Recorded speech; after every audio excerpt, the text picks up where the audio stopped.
नमस्कार साथियों, अगर आप सीईटी 2026 के ग्रेजुएशन लेवल की तैयारी कर रहे हैं और आप चाहते हैं कि आप 40 से 50% अंक आराम से प्राप्त कर सको तो आपको इन 4 सब्जेक्ट में ध्यान देना चाहिए।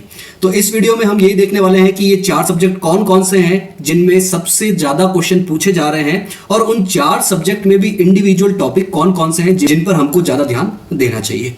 अब ये कैसे पता चलता है कि ये सब्जेक्ट ज्यादा इंपॉर्टेंट है? इसके लिए हमने सीईटी 2024 जो पिछली बार का एग्जाम हुआ था सीईटी का, उसके ग्रेजुएशन लेवल एग्जाम के 2 पेपर को एनालाइज किया है। एक तो कोड A11 और एक कोड A17। इन दोनों पेपर को एनालाइज करने पर आपको पता चलेगा कि 4 सब्जेक्ट से सबसे ज्यादा क्वेश्चन पूछे जा रहे हैं। 50 से 60% क्वेश्चन अकेले 4 सब्जेक्ट से पूछे जा रहे हैं और उनमें भी कुछ गिने चुने टॉपिक्स हैं जिनसे ज्यादा क्वेश्चन पूछे जाते हैं।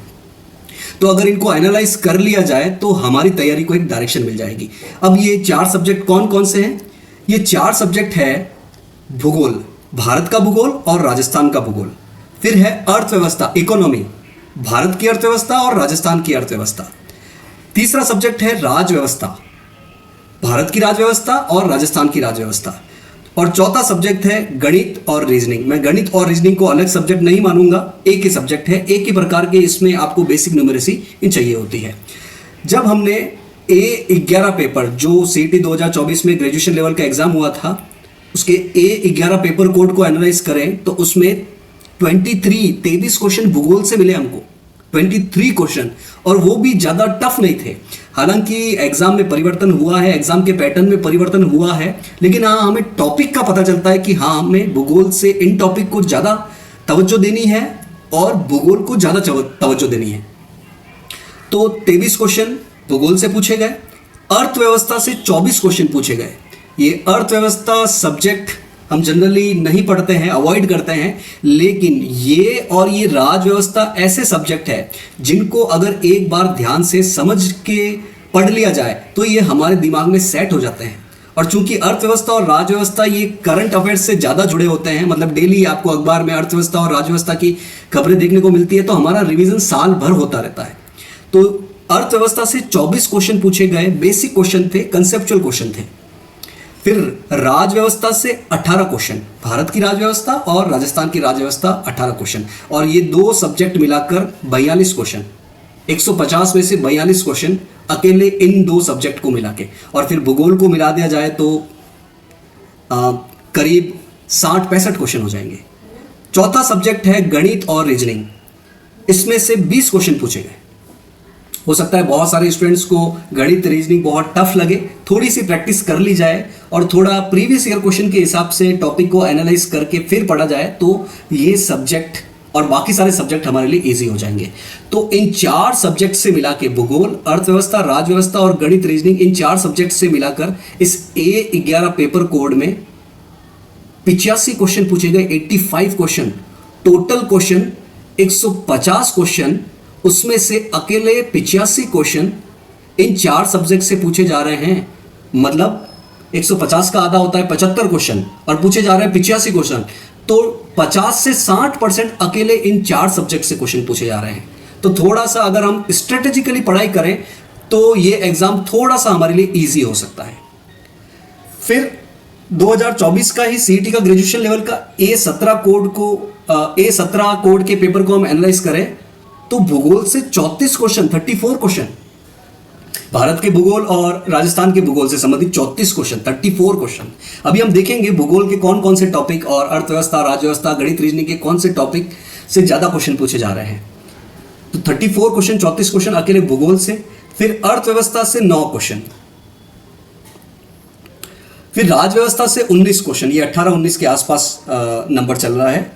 ये दोनों सब्जेक्ट देखने में टफ लगते हैं लेकिन इनको समझ के पढ़ा जाए तो सबसे ज्यादा मार्क्स दिलाने वाले, मतलब अगर आप टोटल 20 क्वेश्चन आ रहे हैं, 30 क्वेश्चन आ रहे हैं इन दोनों को मिलाकर, तो अगर आप ध्यान से पढ़ेंगे तो 25-28 क्वेश्चन आराम से इन दोनों सब्जेक्ट में ठीक कर पाएंगे। और गणित रीजनिंग से वही 19 क्वेश्चन, 19-20 के आसपास। तो अगर इन चारों को मिलाया जाए A17 कोड के इन चारों सब्जेक्ट के क्वेश्चन को, तो यहाँ पर 81 क्वेश्चन पूछे गए, 81 क्वेश्चन, लगभग वही आंकड़ा है, 85-81। तो करीब 50-60% क्वेश्चन इन चारों सब्जेक्ट से पूछे जा रहे हैं। अगर इन सब्जेक्ट को हम ध्यान से पढ़ें फिर भी गलती हो जाए तब भी 50-60% क्वेश्चन पूछे जा रहे हैं, उनमें आराम से आप 35-40% तो ठीक कर ही पाओगे। बाकी हिंदी, इंग्लिश, इतिहास, भारत का आधुनिक इतिहास, इनसे भी थोड़े थोड़े क्वेश्चन आप आराम से कर पाओगे। तो आराम से हम 40% से ऊपर निकल सकते हैं, 40 का 50% अंक हम ला सकते हैं। अच्छा, अब देखते हैं इन चारों सब्जेक्ट्स के कौन कौन से टॉपिक ज़्यादा इंपॉर्टेंट है। सबसे पहले भूगोल की बात करते हैं। भूगोल में भौतिक प्रदेश, चाहे भारत के भौतिक प्रदेश हो चाहे राजस्थान के भौतिक प्रदेश हो, ज़्यादातर क्वेश्चन भारत के भौतिक प्रदेश से संबंधित, पर्वतों से रिलेटेड, पहाड़ों से रिलेटेड, है ना, उत्तर के मैदान से रिलेटेड क्वेश्चन पूछे गए। फिर नदियां और बांध, बहुत ज़्यादा क्वेश्चन पूछे गए नदियां और बांध से, और वो भी जो मेजर नदियां हैं, सिंधु नदी, ब्रह्मपुत्र नदी, गंगा नदी, दक्षिण भारत की नदियां, इनसे क्वेश्चन पूछे गए। अच्छा, खारे पानी और मीठे पानी की झील, इनसे संबंधित क्वेश्चन पूछे गए। मिट्टियां, अच्छे खासे क्वेश्चन पूछे गए। वनों से रिलेटेड बेसिक क्वेश्चन पूछे गए, प्राकृतिक वनस्पति। कृषि से रिलेटेड थोड़ा डेटा ओरिएंटेड, है ना, आंकड़ों से संबंधित क्वेश्चन पूछे गए। पशुपालन से संबंधित क्वेश्चन पूछा गया। राष्ट्रीय उद्यान हो गए, जैवमंडल आरक्षित क्षेत्र हो गए, इनसे क्वेश्चन पूछे गए। खनिजों से रिलेटेड भी हमको ठीक ठाक क्वेश्चन देखने को मिले हैं। और ये सारी चीजें कोई बड़ी चीजें नहीं है, एनसीईआरटी या कुछ बेसिक किताबों से हम इसको आराम से कवर कर सकते हैं। क्वेश्चन देखेंगे, किस पैटर्न के क्वेश्चन पूछे जा रहे हैं, उनको देखकर फिर हम पढ़ाई करेंगे तो हमारे लिए इजी हो जाएगा। दूसरा सब्जेक्ट है अर्थव्यवस्था। अब अर्थव्यवस्था सब्जेक्ट हमको सुनकर लगता है कि बहुत सारे आंकड़े, ग्राफ, फॉर्मूला देखने पड़ेंगे, लेकिन नहीं, बहुत बेसिक कंसेप्ट से क्वेश्चन पूछे गए, अवधारणाओं से रिलेटेड क्वेश्चन पूछे गए। बजट के आसपास की बहुत सारी बातें थी, डेटा नहीं, उनकी बेसिक बातें। बैंकिंग से रिलेटेड, ये तो अर्थव्यवस्था का मेजर टॉपिक है ही। आरबीआई से रिलेटेड क्वेश्चन पूछा गया, जीएसटी से रिलेटेड क्वेश्चन पूछा गया, उद्योगों से, योजनाओं से, अच्छा, पंचवर्षीय योजनाओं से भी क्वेश्चन पूछा गया। तो अर्थव्यवस्था में ये टॉपिक ज्यादा इंपॉर्टेंट है। हमको देखना पड़ेगा कि वो क्वेश्चन भी किस प्रकार के क्वेश्चन है। फिर हम नए पैटर्न के अनुसार उसमें 2 स्टेटमेंट वाले, 3 स्टेटमेंट वाले या मिलान करने वाले क्वेश्चन की प्रैक्टिस कर सकते हैं। पहले टॉपिक जानना जरूरी है। तीसरा सब्जेक्ट है राजव्यवस्था। राजव्यवस्था में प्रस्तावना से बेसिक जो संविधान से रिलेटेड क्वेश्चन है, मौलिक अधिकार, राज्य के नीति निर्देशक तत्व, राष्ट्रपति से संबंधित क्वेश्चन पूछे गए। संसद से रिलेटेड, सर्वोच्च न्यायालय से रिलेटेड बहुत सारे क्वेश्चन पूछे गए। अच्छा, भाषा से रिलेटेड भी क्वेश्चन पूछे गए, और कुछ करंट अफेयर्स की योजनाओं से रिलेटेड क्वेश्चन पूछे गए। तो इनके भी हम देखेंगे कि किस प्रकार के क्वेश्चन पूछे गए हैं, ताकि हम उन चीज़ों के आसपास ज़्यादा अच्छे से पढ़ाई कर सकें, तो चीज़ें अपने लिए आसान हो जाएगी। फिर गणित, रीजनिंग में कोडिंग, डिकोडिंग, दिशा और दूरी, सीरीज, प्रतिशत, सीरीज से बहुत क्वेश्चन पूछे गए, और कोडिंग, डिकोडिंग से बहुत क्वेश्चन पूछे गए। फिर साधारण ब्याज और चक्रवर्ती ब्याज, अनुपात, समानुपात, लाभ हानि, क्षेत्र मिति, ये जो बेसिक टॉपिक होते हैं, इनसे रिलेटेड क्वेश्चन पूछे गए। तो अगर हम इन 4 सब्जेक्ट को, भूगोल, अर्थव्यवस्था, राजव्यवस्था, गणित, रीजनिंग को बहुत मजबूत कर लें, ज़्यादा समय नहीं लगेगा। अर्थव्यवस्था, राजव्यवस्था में एक बार इनिशिएट करने में, समझने में टाइम लगेगा, एक बार कर लिया तो दिमाग में चीज़ें सेट हो जाएगी। गणित, रीजनिंग की प्रैक्टिस तो हमको डेली करनी ही है। अच्छा, भूगोल तो हम पढ़ते ही हैं। तो इन 4 सब्जेक्ट पे हम ज़्यादा ध्यान देंगे तो अपना अच्छा खासा पोर्शन कवर हो जाएगा।